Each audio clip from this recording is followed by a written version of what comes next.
আসসালামু আলাইকুম।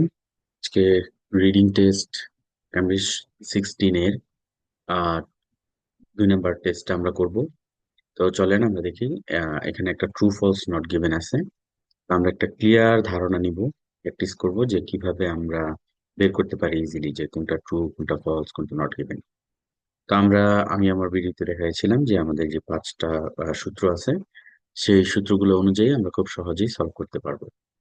আপনারা যদি সূত্রগুলো শিখে ফেলতে চান তাহলে আপনারা আমাদের চ্যানেলটা গিয়ে ট্রু ফলস এর সূত্র লিখলেই সেটা চলে আসবে।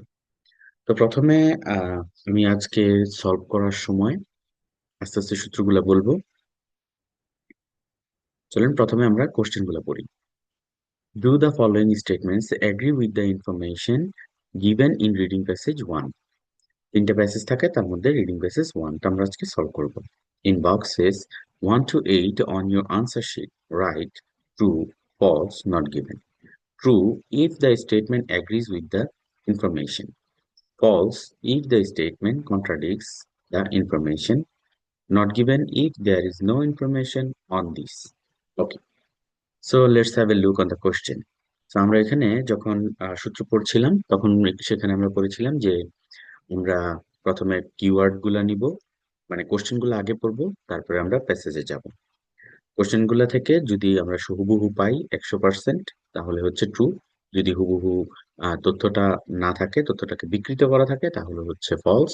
আর যদি কিছু তথ্য থাকে আংশিক, তাহলে হচ্ছে নট গিভেন। তো চলেন আমরা আগে দেখি। মোস্ট জিওগ্রাফস, আমরা কিওয়ার্ডটা নিলাম জিওগ্রাফস। তারপরে হচ্ছে in England are located in particular area of the country. তো একটা কিওয়ার্ড আমরা নিলাম, আমরা মাথায় রাখার চেষ্টা করব। এবার চলেন আমরা প্যাসেজে যাই। প্যাসেজটা ছিল একটা দ্য হোয়াইট হর্স উফিংটন নিয়ে। তো এটা কি জিনিসটা আমরা হয়তো এখনো বুঝতেছি না বা ক্লিয়ার হচ্ছে না, কিন্তু আমরা যখন প্যাসেজ পড়বো ধীরে ধীরে আমাদের কাছে ক্লিয়ার হয়ে যাবে। তো চলেন আমরা দেখি।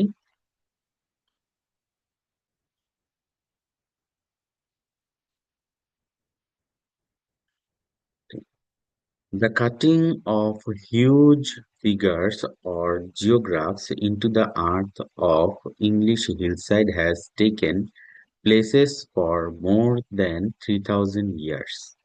ওকে, তো এখানে একটা ডেটা দিছে আমাদেরকে।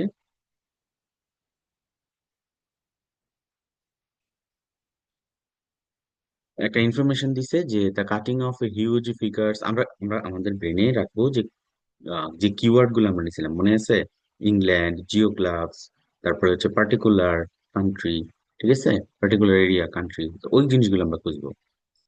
জিওগ্রাফস তো আমরা পাইলাম। Okay, into the art of English hillside has taken place for more then 3000 years, একটা পাইলাম, বাকি কিওয়ার্ড পাই নাই সামনে। There are 56 hill figures scattered around England. Place পেয়ে গেলাম। With the vast majority on the chalk downlands of the country's southern counties. Okay, southern কাউন্টিতে ইংল্যান্ডের, সেখানে প্রায় 56টা হিল ফিগারে স্ক্যাটার্ড এলোমেলো ভাবে, with the vast majority of chalk downlands of the. তো একটা এরিয়াতে বলতেছে যে 56টা, ইংল্যান্ডের 56টা এরিয়াতে এই হিলগুলা কি ছিল, স্ক্যাটার্ড ছিল, এবং প্লেসের কথা বলছে সাউদার্ন কাউন্টিস। ওকে, আর সেগুলো জিওগ্রাফি নিয়ে বলছে। তো চলেন আমরা মনে হয় আমাদের ডেটার অনেক মানে যে মেইন জিনিসগুলো সবগুলোই পেয়ে গেছি। জিওগ্রাফিটা ছিল ইংল্যান্ডে, সেগুলা বিভিন্ন জায়গায়, মানে 56টা জায়গায় স্ক্যাটার্ড ছিল, দ্যাট মিনস পার্টিকুলার এরিয়াতে ছিল অফ দা কান্ট্রি। স্পেসিফিক বলে দিছে যে 56টা জায়গায়, এখানে বলছে 56, এখানে বলছে পার্টিকুলার, প্যারাফ্রেজ করছে। সো এটা true. Okay, then number 2, there are more geoglyphs in the shapes of a horse than any other creatures. চলেন আমরা নেই জিওগ্রাফস শেপস অফ এ হর্স, ঘোড়ার শেপে ছিল, দেন এনি আদার ক্রিয়েচার, অন্যান্য ক্রিয়েচারের চেয়ে। কোশ্চেনটা বুঝছেন? তখন এই এনি আদার গুলো থাকবে, এই জিনিসগুলো আমাদেরকে একটু ভোগাবে। ভোগাবে বলতে হচ্ছে আমাদেরকে ফোকাস করতে হবে, তখন আমাদেরকে বুঝতে হবে যে এটা কি আইদার ঠিকঠাক মতো আছে কিনা, না চেঞ্জ করে দিছে। তো চলেন দেখি জিওগ্রাফ গুলা। ইন দ্য শেপ, হর্সের শেপে ছিল, এবং দেন এনি আদার ক্রিয়েচার, অন্যান্য ক্রিয়েচারের চেয়ে বেশি। তাহলে কোনটা বেশি ছিল? হর্স। যদি হর্স বেশি থাকে, হর্স আকারের বেশি থাকে, ট্রু। যদি হর্স আকার না থাকে, অন্য কোনো আকারে থাকে, তাহলে ফলস। আর যদি এইসব কথা না বলে, তাহলে নট গিভেন। চলেন আমরা যাই। The figures includes giants, okay, horses, crosses, and regimental badges. এগুলা অন্তর্ভুক্ত ছিল বিশাল আকার, ঘোড়ার মতো, ক্রোসেসের মতো, and regimental badges এর মতো। Although the majority of the geoclass date with the last 300 years, এটা তো সময়। So far, also there are one of the two that are much older. Okay, that means আনসারটা এই লাইনেই আছে, এখানে নাই, এটা সময়ের কথা বলছে। So the figures include giants, horses, crosses and regimental. এখানে কি কোনো তুলনা আছে যে হর্সের সংখ্যা বেশি ছিল হর্সের আকৃতিতে, বা রেজিমেন্টাল ব্যাজেস এর সংখ্যা বেশি ছিল? নাই। তো সুতরাং এই কথাটা সম্পূর্ণই একটা, মানে এখানের অস্তিত্বহীন কথাবার্তা, কোনো তুলনাই দেয় নাই। তো তুলনাই দেয় নাই, তুমি এখানে তুলনা করতে আসো কেন? তাই না? দেন এনি আদার ক্রিয়েচার, তাহলে এটা কি হবে? Not given. কোনো তুলনা দেওয়া নাই। ক্লিয়ার? এরপরে আসেন, a recent dating of Uffington white horse indicates that people were mistaken about its age. আচ্ছা, তো dating of Uffington white horse, Uffington white হর্সের আমরা আগে নেই, উফিংটন হোয়াইট হর্স কোথায় আছে? পিপল আর মিস্টেকেন, লোকজন ভুল করতো, অ্যাবাউট ইটস এজ, এটার বয়স নিয়ে। ঠিক আছে।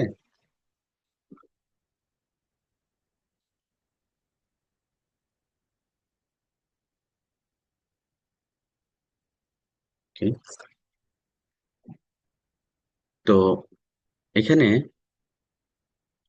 রিসেন্ট ডেটিং এর একটা কথা আমরা কিছুক্ষণ আগে পড়ছিলাম। যদি সেটা মিস্টেকেন হয় অ্যাবাউট ইটস এজ, তাহলে যদি লোকজন ভুল করে থাকে তাহলে ট্রু। যদি লোকজন এটাকে ভুল না করে একটা ডিসিশনে চলে আসে তাহলে ফলস। আর যদি দেখা গেছে এখানে এজের ব্যাপারে কোনো কথাই নেই, বা উফিংটন হর্সের ব্যাপারে কথাই নেই, তাহলে নট গিভেন। বা আংশিক যদি কিছু দিয়ে দেয়। তো চলেন আমরা যাই।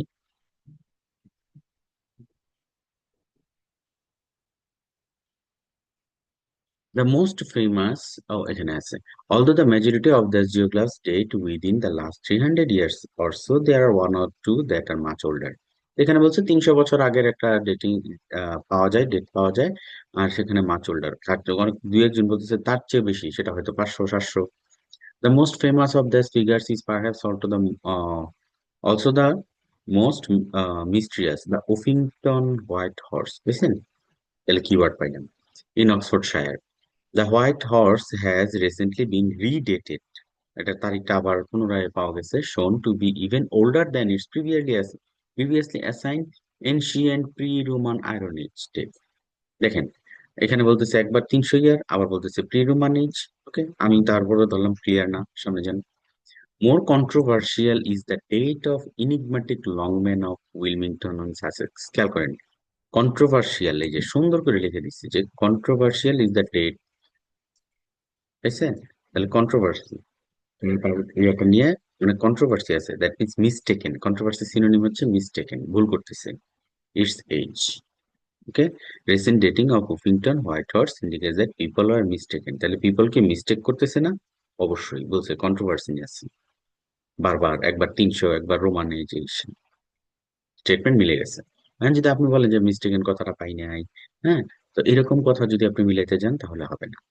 আরেকটা কথা বলি, যখন আপনারা ট্রু ফলস নট গিভেন করবেন, তখন 70% ক্ষেত্রে খালি ভার্বটার দিকে খেয়াল করবেন। যখন ভার্বটা দেখবেন মিলে গেছে, তাইলে কিন্তু বাক্য ট্রু ফলস নট গিভেন হয়ে যায়। ভার্বটা না মিললে আপনার কি বলে সেটা ফলস। আর ভার্বটা যদি দেখেন আজগুবি ভার্ব, তাহলে হচ্ছে নট গিভেন। আপনি দেখেন এখানে ইংল্যান্ড আর লোকেটেড, লোকেটেড কোথায় ছিল? পার্টিকুলার এরিয়াতে, 56টা পার্টিকুলার এরিয়া ছিল, ট্রু।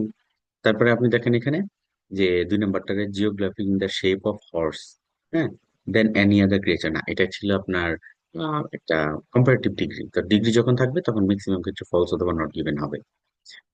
আর এখানে দেখেন মিস্টেকেন, এখানে ছিল কন্ট্রোভার্সিয়াল। ওকে, মিলে গেছে। 4 নম্বরে যান। Historians have come to an agreement, এই যে দেখেন, have come to an agreement যদি এগ্রিমেন্টে চলে আসে ভার্বের দিকে ফোকাস করবেন, তাহলে ট্রু। যদি এগ্রিমেন্ট না হয় আর্গুমেন্ট হয়, কন্ট্রোভার্সি হয়, তাহলে ফলস। যদি এগ্রিমেন্টের কথা না থাকে অন্য কোনো ভার্বের কথা বলে, not given. About the origin of Long Man of Wilmington. Okay, তো হিস্টোরিয়ান লংম্যানটাকে আমি আর নেই, লংম্যান অফ উইলমিংটন। দেখেন এখানে কি বলছে, while many historians are convinced the figure is prehistoric, others, ওই যে long man of Wilmington in Sussex, এখানে কিন্তু দাগ দেওয়া ছিল। এবং দেখেন এখানে কন্ট্রোভার্সিয়াল কথাটা ছিল, আমি কিন্তু দাগ দিয়ে দিছিলাম গত কিছুক্ষণ আগে, এটার সাথে রিলেটেড ছিল। এখানে বলছে কন্ট্রোভার্সিয়াল, এখানে বলতেছে historian have to an agreement. তাহলে এগ্রিমেন্ট হচ্ছে মত, একমত, আর কন্ট্রোভার্সিয়াল মানে দ্বিমত। 100% ফলস, উল্টা। ঠিক আছে, উল্টা হলে ফলস হয়। সহজে, এটা কিন্তু সহজে ধরা হয়ে গেছে। 5 নাম্বার, জিওগ্লাভস ওয়ার ক্রিয়েটেড, জিওগ্লাভস গুলা ক্রিয়েটেড, ভার্বটাকে ফোকাস করেন, were created by people placing white chalk on the hill side, by placing white chalk. আচ্ছা, হোয়াইট চক দিত হিল সাইডে। তো জিওগ্লাইফ গুলা ক্রিয়েট হইছে কিছু একটা দিয়ে হিল সাইডে। আচ্ছা, ক্রিয়েট হইছে কিভাবে, ক্রিয়েট হইছে দেখি আমরা। While many historians are convinced, তারা যুক্তি তর্কে বুঝতে পারছে, figure is prehistoric, other believe that it was the work of an artistic monk from a nearby prairie and was created between 11th to 15th centuries. আচ্ছা, এটা একটা সময় বলছে যে এটা গঠিত হয়েছিল 11 থেকে 1500 শতাব্দীতে। আর এখানে কি বলছে, জিওগ্লাভস ওয়ার ক্রিয়েটেড বাই পিপল, লোকজন এটা বানাইছে, মেইন ফোকাসটা এখানে না, বাই পিপল। কিভাবে বানাইছে এগুলো হচ্ছে এই জিনিস। তাহলে পিপলে বানাইছে কিনা, যদি পিপলে বানায় তাহলে ট্রু, এটা পিপলে বানাইছে, এটা সময় বলছে, তাহলে আনটা আবার পড়ি। Convince the historic other people that it was work of N artistic মন ফ্রম এ নিয়ার বাই প্রাইরি। তাহলে এই লাইনটার মাঝে কে বানাইছে সেই কথাটা নাই, জাস্ট একটা টাইমিং এর কথা বলছে, তাই না? তাহলে এটা বাদ দিলাম। এবার আসেন, the method of cutting these huge figures was simply to remove the overlying grass to reveal the gleaming white chalk below. আচ্ছা, আরেকটা কিওয়ার্ড পেলাম, হোয়াইট চক। তাহলে method of cutting huge figure was simply to remove overlaying grass to reveal, লোকজনে বানাইছে এরকম কথা এখনো পাইনি। However, the grass would soon grow over the geoglyphs again unless it was regularly cleaned or scored by a fairly large team of people. তাহলে এটা clean করে বলতেছে, ইট ওয়াজ রেগুলারলি ক্লিন, পিপল কি করতো, ক্লিন করতো, কিন্তু পিপলে বানাইতো এমন কথা বলছে? ওয়াজ ক্রিয়েটেড বাই পিপল আছে? নাই। কিন্তু এই পিপলের কথা বাকি সবগুলো আছে, দেখেন এই যে চক কথাটা পাইছি, হিল সাইড পাইছি, জিওগ্লাভস পাইছি, ক্রিয়েটেড পাইছি, দ্যাট মিনস এটা নট গিভেন হওয়ার সুযোগ নেই। যেহেতু নট গিভেন হবে না, পিপলও বানায় নাই, তাহলে এটা 100% ফলস।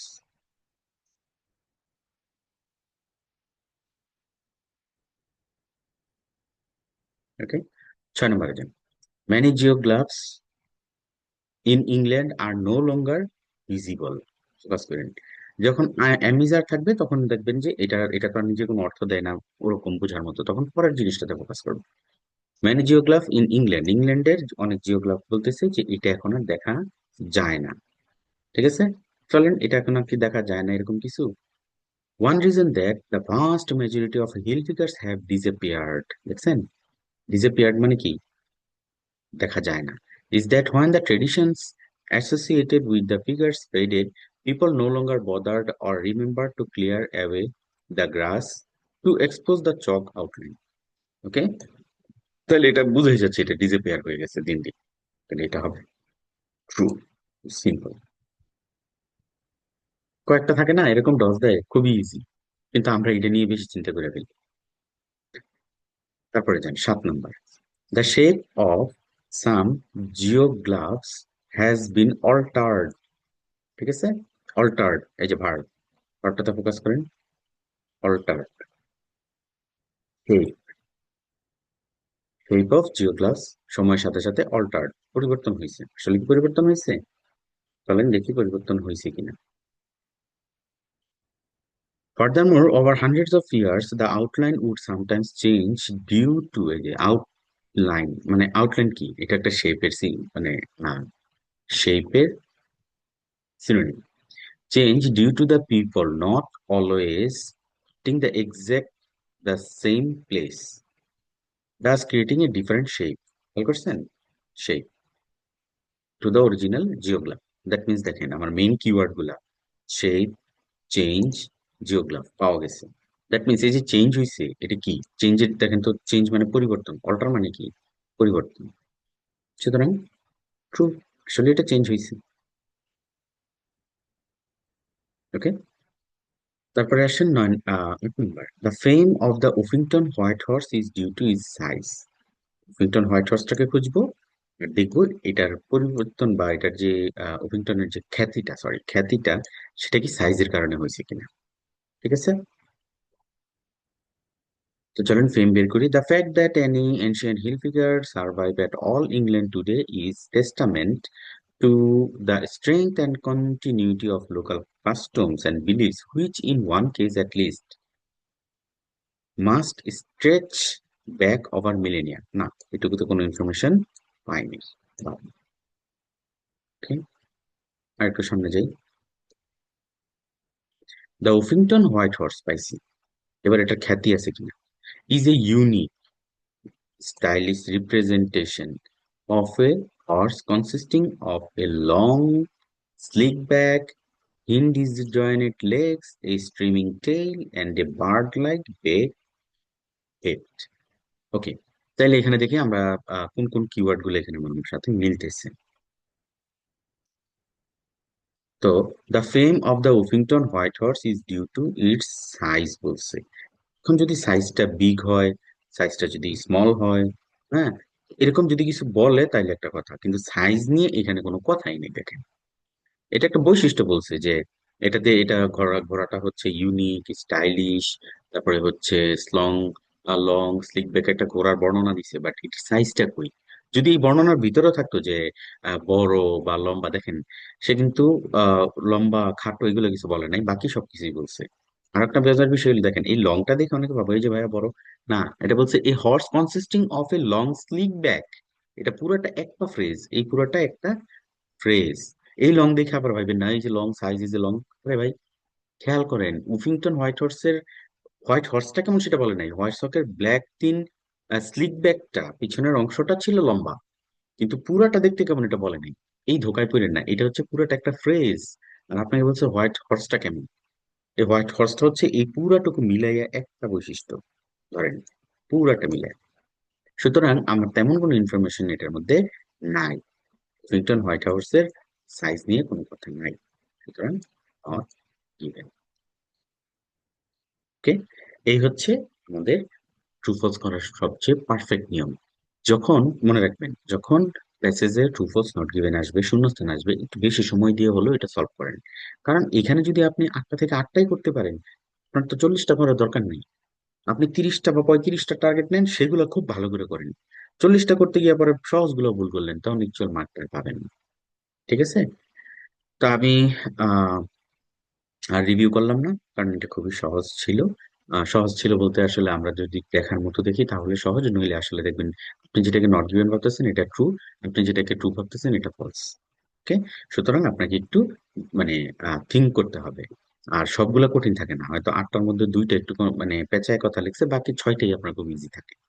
সুতরাং ট্রু ফলস নট গিভেনের যেন 100% মার্ক থাকে, বিষয়টা খেয়াল রাখবেন। ধন্যবাদ সবাইকে। সবাই ইউনিক আইএলটিএস এর পাশে থাকবেন।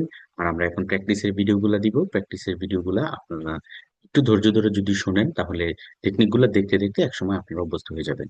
ইউনিক আইএলটিএস এর পাশে থাকেন আমাদের ওয়েবসাইটের মাধ্যমে www.com, এবং আমাদের ফেসবুক পেজে আমাদের সকল আপডেট দেওয়া আছে। ভালো থাকেন, সুস্থ থাকেন, আল্লাহ হাফেজ।